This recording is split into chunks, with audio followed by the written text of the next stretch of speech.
और जब जज साहब कहते हैं कि इसको जब तक फांसी पर लटका कर रखा जाए तब तक इसकी आखिरी एक एक सांस तक ना निकल जाए। एक रात जब सब कुछ शांत लग रहा था, लेकिन वही रात बन जाती है सबसे डरावनी और खौफनाक रात। एक शख्स जो एक महिला और उसकी बीमार सास की मदद करता है और वह उस पर भरोसा करती हैं, लेकिन यही मदद उनकी मौत की वजह बन जाती है। दोस्तों, ये ओढ़ब अहमदाबाद की वो सच्ची घटना है जिसने सबके दिलों को दहलाकर रख दिया था। एक बुजुर्ग महिला के लड़के की बीवी अपनी सास को लेकर इलाज के लिए हॉस्पिटल जाती है डॉक्टर के पास, लेकिन उसका जो अपॉइंटमेंट नंबर लगा हुआ था वो नंबर देर से आने वाला था। सास और बहू अपने नंबर के इंतजार में बहुत देर तक बैठी रहती हैं और ये ऐसा पहली बार नहीं था कि उन्हें इंतजार करना पड़ रहा था। जब जब उस महिला के लड़के की बीवी अपनी सास को लेकर हॉस्पिटल जाया करती थी तब तब उसे इंतजार करना पड़ता था और काफ़ी देर हो जाया करती थी इंतजार करते करते। हॉस्पिटल के अंदर काम करने वाले एक आदमी की नज़र उस महिला पर पड़ती है और जब वे महिला अगली बार हॉस्पिटल जाती है तो उसका नंबर वे खुद ही अपनी तरफ से लिख देता है, इसलिए इस बार उनको इंतज़ार नहीं करना पड़ता। और जब उस महिला का नंबर जल्दी आता है तो वो बड़ी हैरान होती है कि इससे पहले तो कभी ऐसा नहीं हुआ, आखिर ये हुआ कैसे। तभी वो आदमी आता है और आने के बाद उनसे कहता है कि आपका जो आज नंबर जल्दी लगा है वो मेरी वजह से लगा है। मैंने देखा कि जब भी आप हॉस्पिटल आती थीं तो आपको और आपकी सास को काफ़ी दिक्कत और परेशानी हो जाती थी, यही सोचकर मैंने आपकी मदद कर दी। अब ये पहली बार था, लेकिन बाद में जब जब वह महिला अपनी सास को लेकर हॉस्पिटल जाया करती थी तब तब वह आदमी उसका नंबर अब पहले ही लिखवा दिया करता था और यहाँ से शुरू हो जाता है दोनों की बातचीत का सिलसिला और फिर दोनों की दोस्ती हो जाती है। दोस्ती कुछ ज़्यादा ही गहरी हो जाती है। इसके बीच वह महिला उस आदमी को एक ऑफर देती है। वो कहती है कि उसका पति एक प्राइवेट कंपनी में नौकरी करता है, लेकिन वे रात को घर देर से आता है। अगर तुम आना चाहो तो मेरे घर आ सकते हो। मेरी सास बीमार रहती है और वे एक अलग कमरे में रहती है और मैं अलग दूसरे कमरे में अकेली रहती हूँ। इसके बाद वह महिला उस आदमी को अपने घर का पता दे देती है, तारीख और टाइम भी बता देती है। अब वह हॉस्पिटल में काम करने वाला आदमी बताए हुए पते पर और बताए हुए समय पर पहुंच जाता है। वहां जाने के बाद उस महिला से मुलाकात करता है और मुलाकात के दौरान वो दोनों इतने करीब पहुंच जाते हैं जैसे पति पत्नी करीब होते हैं। लेकिन जब वो लोग बात कर रहे थे तो उनकी आवाज़ें कमरे के बाहर तक आ रही थी। उस महिला की सास वो आवाज़ें सुन लेती है। उसको लगता है कि घर के अंदर उसके लड़के की पत्नी के अलावा शायद और कोई भी घर के अंदर है। वह जब जाकर देखती है तो वो महिला उस आदमी के साथ कमरे में होती है। ये देखकर सास को बहुत गुस्सा आता है और यहीं से एक खतरनाक साजिश की शुरुआत होती है। एक नहीं बल्कि एक के बाद दो हत्याएं होती है। दो हत्याएं होने के बाद ये मामला फिर अदालत पहुंचता है और कोर्ट में जज को ये कहने के लिए मजबूर होना पड़ता है कि इस व्यक्ति को तब तक फांसी के फंदे पर लटका के रखा जाए जब तक इसके प्राण ना निकल जाएं। आज की इस कहानी को सुनने के बाद आप लोग भी सोचने पर मजबूर हो जाएंगे और आपके भी होश उड़ जाएंगे कि इस दुनिया में कैसे कैसे और किस किस तरह के इंसान रहते हैं। तो दोस्तों, स्वागत है आप सबका आज की वीडियो में। आज की जो सच्ची घटना मैं आपको बताने वाला हूँ, ये सच्ची घटना हुई थी गुजरात प्रदेश के जिला अहमदाबाद, जिसका थाना ओढ़ब लगता है, जो अहमदाबाद से 10-12 किलोमीटर के आसपास है। बात है 3 जून 2017 की रात की। उस रात लगभग 8 बजे के आसपास का वक्त था। 33 या 34 साल का एक आदमी जो कि थोड़ा पतला सा था, वो एक घर के बाहर खड़ा था। उसके कंधे पर एक थैला लटका हुआ था और थैले में कुछ सामान रखा हुआ था। वो पहले खड़ा होता है, फिर वो जिस घर के बाहर खड़ा था कुछ इंतजार करने के बाद उसकी बेल दबाता है और जैसे ही बेल दबती है तो पहली बेल पर कोई गेट नहीं खोलता और कोई आवाज भी नहीं आती। उसके बाद वह फिर दोबारा बेल दबाता है। दोबारा बेल दबाने के बाद भी अंदर से कोई जवाब नहीं आता। वो फिर खड़े होकर थोड़ा सा इंतजार करता है। फिर तीसरी बार बेल दबाता है। जब तीसरी बार बेल दबाता है तब जाकर अंदर से आवाज आती है कि रुको, मैं खाना बना रही थी। लगता है कि आज तुम थोड़ा जल्दी आ गए हो। बस इतना कहते कहते ही दरवाजा खोलती है। जैसे ही दरवाजा खुलता है, दरवाजा खोलने वाली वो बुजुर्ग महिला थी जिसका नाम कंचन मोदी था। कंचन मोदी, जिसकी उम्र लगभग 50-55 साल के आसपास थी, दरवाजा खोलती है। सामने एक अनजान आदमी खड़ा हुआ था जिसके कंधे पर एक थैला लटका हुआ था। उसको देखने के बाद वो पूछती है कि तुम कौन हो और यहाँ क्या कर रहे हो। वो बुजुर्ग महिला उससे ये पूछ ही रही थी कि वो आदमी सीधा घर के अंदर चला जाता है। इससे पहले कि वह महिला चिल्लाती, शोर मचाती और कुछ कर पाती, वो आदमी अपने थैले से कुल्हाड़ी निकालता है और कुल्हाड़ी को लोहे की तरफ से पकड़ता है और कुल्हाड़ी में जो लकड़ी का डंडा लगा होता है, लकड़ी के उस डंडे को पूरा जोर लगाकर उस महिला के सर में मारता है। जैसे ही उस महिला के सर में वो डंडा लगता है, महिला बेहोश होकर जमीन पर गिर पड़ती है। उसके बाद वो आदमी दरवाजे और खिड़कियां बंद करता है और सारे पर्दे भी लगा देता है ताकि कोई बाहर से देख ना सके। ये सब करने के बाद फिर वो आदमी बहुत गुस्से में आता है। पहली बार जब उसने हमला किया था तो कुल्हाड़ी को लोहे की तरफ से पकड़ा था, लेकिन इस बार उसने कुल्हाड़ी को लकड़ी की तरफ से पकड़कर एक के बाद एक कई बार उस बूढ़ी महिला के सर पर वार करता है और वो महिला खून में लथपथ हो जाती है। उस बूढ़ी महिला के सर के कई टुकड़े हो जाते हैं। इसके बाद वो आदमी उस महिला की लाश को टांगों की तरफ से पकड़कर खींचते हुए किचन की तरफ ले जाता है। किचन में झांककर देखता है तो खाना बन रहा था।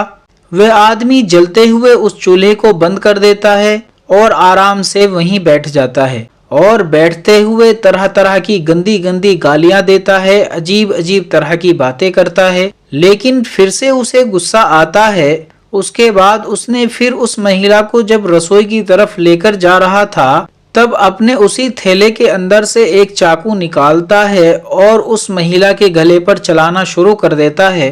तब तक चलाता है जब तक कि गला बिल्कुल अलग होने की स्थिति में नहीं पहुंच जाता। अब इसके बाद वह आदमी वहां से उठता है। उठने के बाद कपड़े सुखाने की रस्सी पर देखता है तो एक साड़ी सूख रही थी। वो उस साड़ी को उठाकर ले आता है। फिर आराम से उस साड़ी को जमीन पर बिछाता है। बिछाने के बाद उस महिला की लाश को साड़ी पर डालता है और उसकी गठड़ी बनाने की कोशिश करता है, लेकिन उससे गठड़ी नहीं बन पाती। फिर वो सोचता है करे तो क्या करे। इसके बाद वे फिर से अपने थैले को, जो एक कपड़े का थैला था, उस थैले में से वो गंडासा निकालता है और गंडासा निकालने के बाद उस महिला के हाथ और पैर के टुकड़े टुकड़े करता है। जब शरीर के हिस्से थोड़े छोटे हो जाते हैं तब उस महिला के हिस्सों को वो उसी साड़ी के ऊपर रखता है और ऊपर रखने के बाद उन्हें फिर एक साथ मिलाकर उनकी एक गठड़ी बना देता है। और जैसे ही महिला की गठड़ी बन जाती है, वो किचन के अंदर जो सीमेंट की स्लैब होती है, उस स्लैब के नीचे उस गठड़ी को समेट कर रख देता है। लेकिन तब तक उस किचन के अंदर चारों तरफ खून फैल चुका था। दरवाजे पर जहां उस महिला के सर में डंडा मारा था और कई बार कुल्हाड़ी भी मारी थी, उसकी वजह से भी वहां पर चारों तरफ खून फैला हुआ था। उसने उस खून को साफ किया और फिर किचन में गया और किचन में साफ सफाई कर रहा था। तभी उसकी नजर दीवार पर पड़ती है। दीवार पर भी चारों तरफ खून के छींटे फैले हुए थे। वे उस खून को भी साफ कर देता है। अब उसे लगता है कि वे पूरी तरह से साफ सफाई कर चुका है, सब कुछ ठीक हो चुका है, पहले जैसा साफ हो चुका है। और इसी बीच में फिर से एक बार फिर दरवाजे की घंटी बजती है। जैसे ही घंटी बजती है तो वो एकदम हड़बड़ा जाता है और सोचने पर मजबूर हो जाता है कि अब रात के 10 बज रहे हैं और 10 बजे कौन आया होगा। वो तुरंत ही अपने आप को संभालता है, अपने हाथों को साफ करता है और साफ कर ही रहा था तभी दूसरी घंटी बजती है, फिर तीसरी घंटी बजती है। तीसरी घंटी पर जाकर दरवाजा खोलता है और जैसे ही दरवाजा खोलता है तो कंचन मोदी का लड़का, जिसका नाम विपुल मोदी होता है, वे दरवाजे के बाहर खड़ा था। वो आदमी विपुल को देखकर घबरा जाता है और विपुल उसको देखकर भयभीत हो जाता है। विपुल उस आदमी से पूछता है कि तुम कौन हो और यहाँ कैसे आए और इस घर के अंदर क्या कर रहे थे। तो वह आदमी कहता है, मैं कुछ नहीं कर रहा था। वो इस तरह के बहाने लेने लगता है। विपुल जैसे ही अपने घर के अंदर दाखिल होता है और पूछता है कि मेरी माँ कहाँ है। जैसे ही विपुल अपनी माँ के बारे में पूछता है तो वो आदमी कहता है कि तुम्हारी माँ किचन के अंदर है, किचन के अंदर जाकर देख लो, अपनी माँ से मिल लो। जैसे ही विपुल किचन की तरफ जा रहा था वो आदमी जल्दी से दरवाजे को लॉक कर देता है। दरवाजे को लॉक करने के बाद वह आदमी तेजी से विपुल के पीछे दौड़ता हुआ उस किचन में जाता है। जब विपुल किचन में जा रहा था तो रास्ते में खून फैला हुआ था जो उसके पैर से लग चुका था और किचन के अंदर भी उस गठड़ी से काफी खून बह चुका था। अब इससे पहले विपुल कुछ कह पाता, शोर मचा पाता, कुछ करने की कोशिश कर पाता, इससे पहले ही वो आदमी उसके सर पर एक के बाद एक लगातार कई कुल्हाड़ियों से वार करता चला जाता है। विपुल को चीखने, चिल्लाने और शोर मचाने का कोई मौका नहीं देता है। विपुल अचानक और ताबड़तोड़ हमले होने के बाद दम तोड़ देता है और इस दुनिया से चला जाता है। लेकिन वो कातिल फिर से अपने सामान को लेकर विपुल की लाश के टुकड़े करने लग जाता है, कभी चाकू से तो कभी गंडासे से तो कभी कुल्हाड़ी से। अब विपुल के शरीर के भी वो कातिल अलग अलग कई हिस्से कर देता है और घर के अंदर ही उसे एक बोरी मिल जाती है। वो कातिल विपुल की लाश को भी उस बोरी के अंदर पैक कर देता है। विपुल की लाश पैक करने के बाद जहां उसकी मां की लाश की गठड़ी बांध कर रखी थी, ठीक उसी स्लैब के नीचे विपुल की भी लाश रख देता है और फिर से वो रसोई की साफ सफाई करने लग जाता है। सफाई करने के बाद वो आराम से उन औजारों को, जिन औजारों से दोनों हत्याएं की हैं, उनकी वो साफ सफाई करता है, पानी से उनको धोता है, एक एक चीज को बड़ी तसल्ली से, इत्मीनान से साफ करता है। जहां जहां भी उसको खून दिखाई देता है वहां वहां उसको साफ करता जाता है और देखते ही देखते कब रात के 11 बज जाते हैं उसको पता ही नहीं चलता।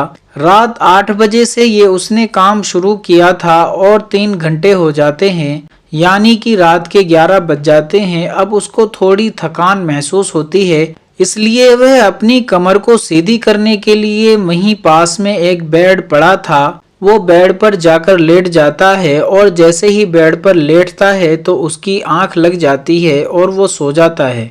जब सुबह के लगभग 4:30 बजे के आसपास का टाइम हो रहा था, एकदम से हड़बड़ाते हुए उसकी आंख खुलती है तो वो टाइम देखता है कि सुबह के 4:30 बज चुके हैं, यानी कि ये घटना शुरू हुई थी 3 जून 2017 की रात को।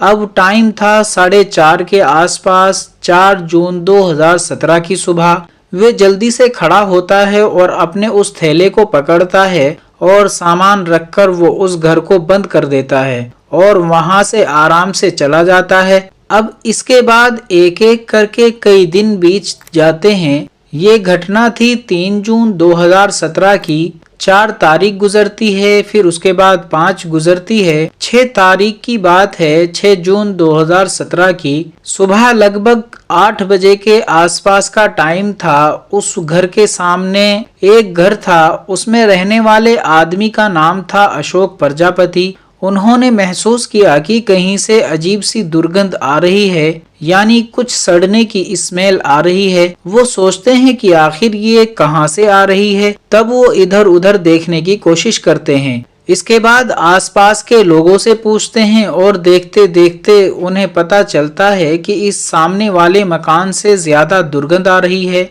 आसपास के लोग भी वहां इकट्ठा हो जाते हैं। अब उस घर को लगातार वे लोग खुलवाने की कोशिश कर रहे थे, दरवाजे की घंटी भी दबा रहे थे, लेकिन कोई जवाब नहीं आ रहा था। तब वे मकान मालिक को संपर्क करते हैं, जिनका नाम होता है दिवेश। उनको मौके पर बुलाते हैं और बुलाने के बाद वो उनको बताते हैं कि आपके घर से कुछ अजीब तरह की स्मेल आ रही है। जो आपके किराएदार हैं, जो इस घर के अंदर रहते हैं, वो लोग दरवाजा नहीं खोल रहे हैं।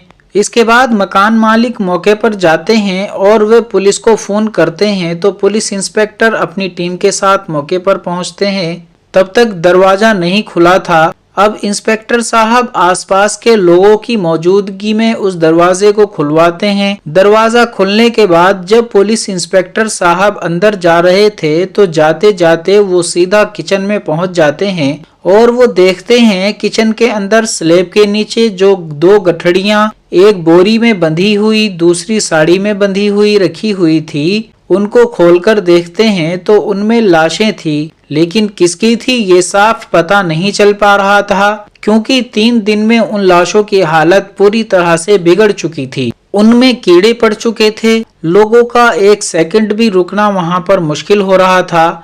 इसके बाद मकान मालिक से पूछा जाता है ये किसकी लाशें हैं। वो कहते हैं कि मुझे कोई जानकारी नहीं है किसकी लाशें हैं। उन लाशों को बाहर निकालने के बाद देखा जाता है, उनकी फोटो खींचे जाते हैं। पुलिस भी एफआईआर दर्ज कर लेती है। मकान मालिक से पूछा जाता है कि यहाँ कौन रहता था, उनका नाम पता क्या है, उनके बारे में कोई जानकारी जुटाइए या आपको कुछ पता है तो पुलिस को बताइए। तो मकान मालिक बताते हैं कि उसके दूर के एक रिश्तेदार हैं जो रिश्ते में उनके चाचा लगते हैं। उनका नाम सुरेश है। सुरेश का एक बार मेरे पास फोन आया था। वो कहते हैं कि उनका बेटा है विपुल और उसकी नौकरी अहमदाबाद में लग गई है, इसलिए उसे घर चाहिए। तब मैंने सुरेश के कहने पर उसके बेटे को घर दे दिया था। पुलिस ने पूछा इस घर के अंदर कितने लोग रहते हैं, तो वो बताते हैं कि इस घर के अंदर कंचनबेन मोदी यानी कि वो बुजुर्ग महिला जिसकी उम्र लगभग 50-55 साल के आसपास है, विपुल मोदी जिसकी उम्र लगभग 35-36 साल के आसपास है, विपुल की पत्नी सुजाता जिसकी उम्र लगभग 33 या 34 साल के आसपास है, और एक छोटी बेटी वैष्णवी। ये 4 सदस्य रहते हैं। लेकिन मौके पर 2 की लाश मिल जाती है, बाकी 2 कहाँ हैं, अब भी ये एक सवाल था। फिर जब उनके घर के बाकी लोगों से बातचीत की जाती है और परिवार के लोगों को ये सूचना दी जाती है कि सुजाता और वैष्णवी कहाँ हैं, तब जाकर पता चलता है कि सुजाता और उसके पति विपुल के बीच में झगड़ा हो गया था। वे अपने मायके चली गई है। अब पुलिस ने विपुल की पत्नी सुजाता से संपर्क साधने की कोशिश की, उससे बातचीत करने की कोशिश की, तो पता चला कि महाराष्ट्र के एक जिले में,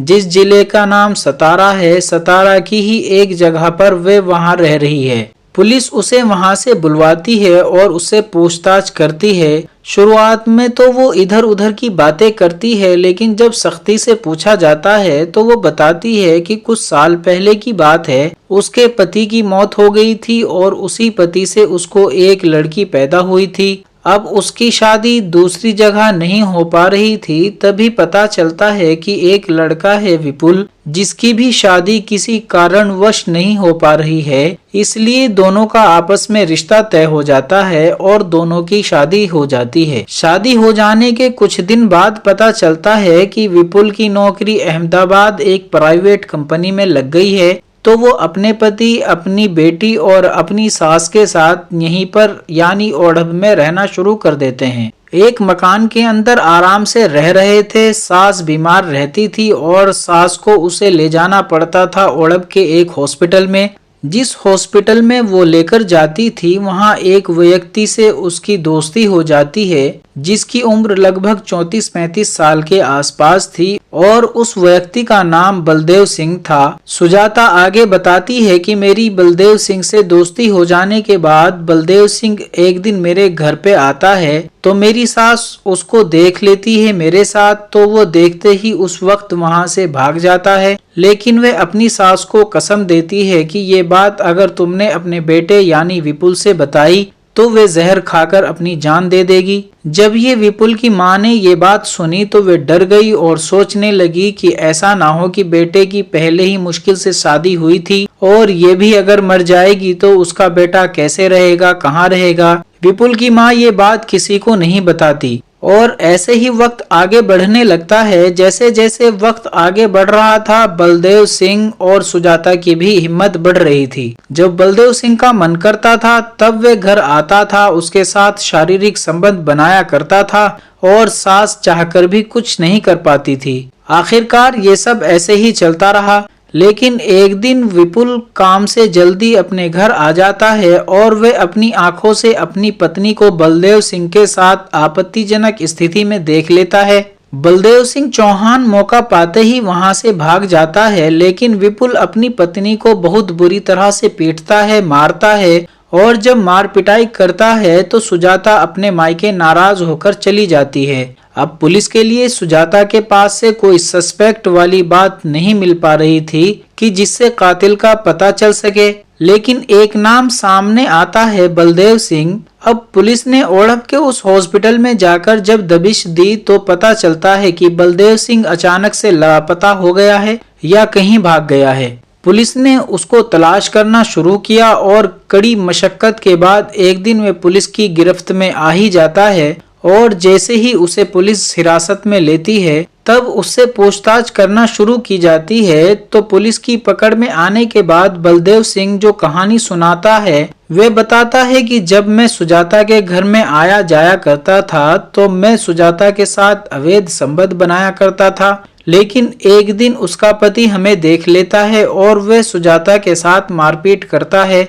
मारपीट होने के बाद जब सुजाता वहां से चली गई तो मुझे लगता है कि अब मैं सुजाता से कैसे मिलूंगा, कहाँ मिलूंगा। और बलदेव सिंह आगे बताता है कि तभी मुझे गुस्सा आता है और मैं 29 मई 2017 की शाम को उनके घर पहुंचता हूं और जाकर सुजाता की सास यानी कंचन मोदी से बातचीत करता हूं और कहता हूं कि तुमने अपनी बहू को अपने घर से क्यों भेज दिया। तो ये सुनकर कंचन मोदी गुस्सा करने लगती है, मुझे गाली देती है, मुझ पर हाथ भी उठाती है। तो दोस्तों, कंचन मोदी का ये बर्ताव देखकर बलदेव सिंह को बहुत गुस्सा आता है। बलदेव सिंह वहां से चला जाता है और रास्ते में जब जा रहा था तभी वो कुल्हाड़ी खरीदता है, चाकू खरीदता है, गंडासा खरीदता है और गंडासा खरीदने के बाद अपने घर चला जाता है और उसे मौका मिलता है 3 जून 2017 की शाम लगभग 8 बजे के आसपास वो घर आता है। पहले मां का कत्ल करता है, फिर बेटे का कत्ल कर देता है।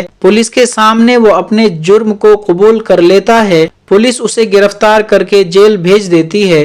24 अगस्त 2017 को इस मामले में अहमदाबाद की कोर्ट में चार्जशीट दाखिल हो जाती है। कई साल तक केस चलता रहता है। दोनों पक्षों के वकील अपने अपने पक्ष रखते हैं, अपने अपने क्लाइंट के लिए लगातार कोशिशें करते हैं। आखिरकार एक पक्ष हार जाता है और एक पक्ष सारे सबूत इकट्ठा करके जज साहब के सामने रख देता है। 8 जुलाई 2024 को आखिरकार बलदेव सिंह चौहान को दोषी मान लिया जाता है और उसके बाद फिर 10 सितंबर 2024 को सेशन कोर्ट की तरफ से एक मामले में फैसला आता है और इसे दुर्लभतम केस माना जाता है और जज साहब ये कहते हुए कि इस व्यक्ति को तब तक फांसी के फंदे पर लटका के रखा जाए तब तक इसकी आखिरी एक एक सांस तक ना निकल जाए, क्योंकि इसने अपनी हवस को पूरी करने के लिए एक बुजुर्ग महिला और उसके बेटे को जो उसका ख्याल रखता था उसको हमेशा हमेशा के लिए, और वो भी बहुत बेरहमी और दर्दनाक तरीके से मारा है। इसलिए इसको जीने का कोई अधिकार नहीं है। हालांकि जो बचाव पक्ष का वकील था उसने तमाम तरह की दलीलें दी थी, लेकिन वो दलील उसके काम नहीं आती हैं। दोस्तों, इस पूरे घटना को सुनाने का उद्देश्य किसी को परेशान करना नहीं है, किसी का दिल दुखाना नहीं, बल्कि आपको जागरूक करना है, आपको सचेत करना है, आपको बताना है कि इस तरह से कोई भी जैसे अनचाहे रिश्ते बन जाया करते हैं, जैसे इस सुजाता का इस बलदेव सिंह चौहान के साथ ऐसा रिश्ता बना था और इस रिश्ते में उसने कहीं ना कहीं अपना अधिकार मान लिया था। वो जब चाहता था तब उसके पास आता था और ये सास उसको बर्दाश्त नहीं कर पाती। उसके बेटे ने जब उसे पता चलता है तो और उसके साथ मार पिटाई जैसी नौबत आ जाती है और उसके बाद एक के बाद एक 2 कत्ल हो जाते हैं और वो भी बहुत भयानक तरीके से। दोस्तों, आप सब लोग अपना ख्याल रखें, सुरक्षित रहें, आपस में प्यार मोहब्बत बनाकर रखें। मिलते हैं अगली किसी कहानी के साथ। जय हिंद।